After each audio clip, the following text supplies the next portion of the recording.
ఈ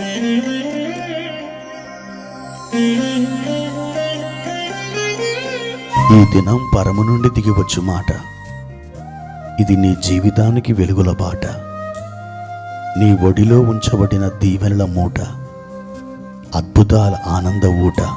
ఫిబ్రవరి 9 సంవత్సరమంతా మీరు బైబిల్ చదివి ముగించడానికి ఈరోజు మీరు చదవవలసిన లేఖన భాగం ఉదయం పాత నిబంధన నుండి లేవియా కాండము 6 మరియు 7 అధ్యాయములు,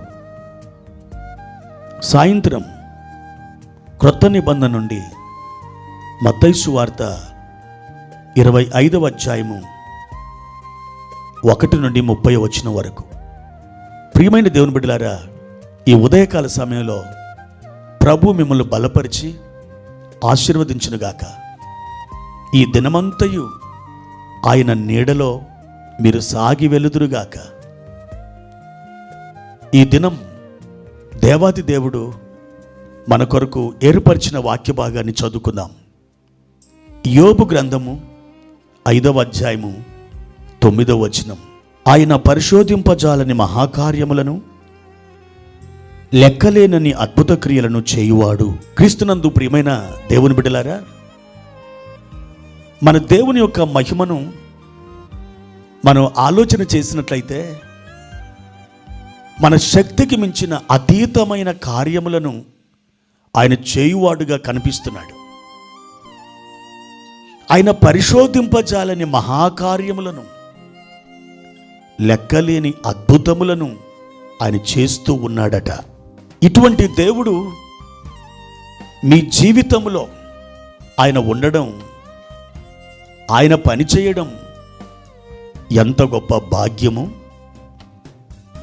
ఆయన చేస్తున్నటువంటి కార్యాలు మనం ఆలోచన చేస్తే మన ఆలోచనకు మించినవి, మన తలంపులకు అందనివి, అవి మనకి ఎన్నటికీ అర్థం కావు. అలాగని అర్థం చేసుకోవడానికి మనం ప్రయత్నం చేస్తే అవి మనకు అంతు చిక్కవు. అటువంటి మహాత్మ్యము కలిగినటువంటి దేవుడు ఈ దినమున నీతో కూడా ఉన్నాడు.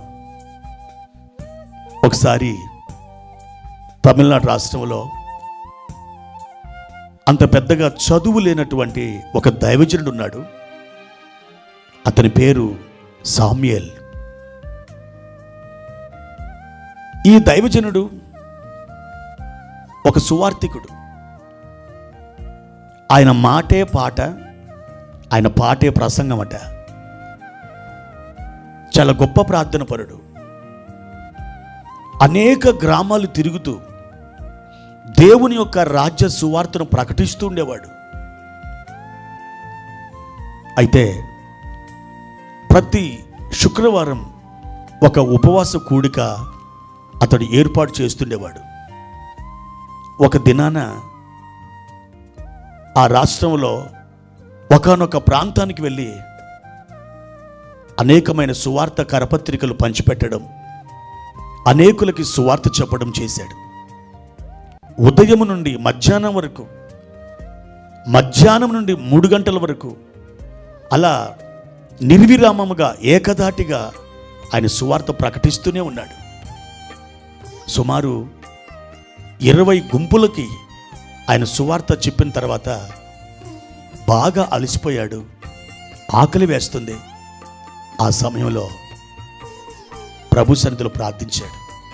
దేవా, నా చేతిలో డబ్బు లేదు, నాకు ఆకలి వేస్తుంది, నాకు సహాయం చేయండి, నాకు ఈ పూటకు భోజనం అనుగ్రహించండి అని ప్రార్థించాడు.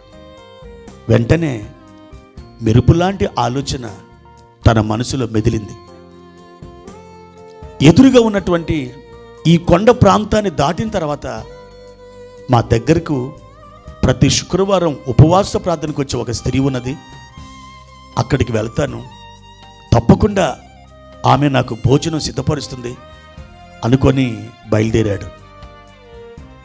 ఆ కొండ ఎక్కి దిగి ఆయన నడుస్తూ వెళ్తున్నాడు ముందుకి. అక్కడికి వెళ్ళగానే ఆమె ఇంటి ముందు ఒక పెద్ద టెంట్ వేసి చాలా జనం గుంపు కూడి ఉన్నారు. ఏదో ఫంక్షన్ జరుగుతుంది అనుకున్నాడు. కానీ దగ్గరికి వెళ్ళి చూస్తే అది ఫంక్షన్ కాదు, ఒక విషాదకరమైన సన్నివేశం. ఏ స్త్రీ అయితే తన దగ్గరకు ప్రార్థన కూటానికి వస్తుందో ఆవిడ యొక్క భర్త ఆ రోజు ఉదయకాలం చనిపోయాడు. ఆ టెంట్ కింద ఆ పార్థివ దేహాన్ని పడుకోబెట్టి ఉన్నారు. ఆ స్త్రీ శోకాలు పెట్టి ఏడుస్తుంది. దైవజనుడు చూసిన ఆ స్త్రీ పట్టుకుని ఏడ్చింది. అప్పుడు ఆ దైవజనుడు ఆ శవం యొక్క తలపు దగ్గర కూర్చొని ఆయన ప్రార్థన చేసి కళ్ళు మూసుకొని ఒక అద్భుతమైన పాట పాడుతున్నాడు. అందరూ కూడా ఆ పాట వింటున్నారు. ఆయన 2 చరణాలు పాడి 3వ చరణం పాడుతుండగా ఆయన కళ్ళు మూసుకొని ఏక మనసుతో ఏకాత్మతో ఆయన పాడుతూనే ఉన్నాడు.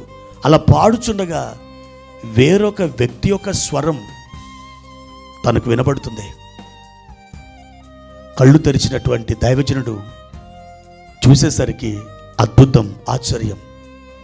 చనిపోయిన ఈ వ్యక్తి లేచి కూర్చొని దైవజనుడితో కలిసి పాట పాడుతున్నాడు. గొప్ప అద్భుతం, ఆశ్చర్యం.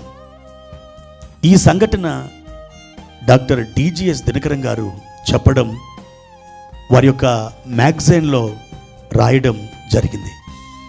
అవును దేవుని బిడ్డలారా, మన దేవుడు లెక్కలేని అద్భుతాలు చేస్తాడు. పరిశోధింపజాలని మహాకార్యములను ఆయన జరిగిస్తారు. మీ జీవితంలో కూడా ఒక నూతన కార్యాన్ని ప్రభు చేయడానికి ఇష్టపడుతున్నాడు. మిమ్మల్ని స్వస్థపరచడానికి ఇష్టపడుతున్నాడు. మీ అప్పుల నుండి మీరు విడుదల పొందడానికి ఆయన ఇష్టపడుతున్నాడు. మిమ్మల్ని తలగా లేవనెత్తడానికి ఇష్టపడుతున్నాడు. మీరు పైవారిగా ఉండడానికి ఆయన ఇష్టపడుతున్నాడు. ఈ దినమే ఆయన యందు విశ్వాసం ఉంచి ప్రభు కృపలో మీరు నిలబడండి. ఆయన సన్నిధిలో మీరు మోకాలు వేసి ప్రార్థించండి. ఈరోజు మీ కొరకు మీ అద్భుతం సిద్ధపరచబడి ఉంది.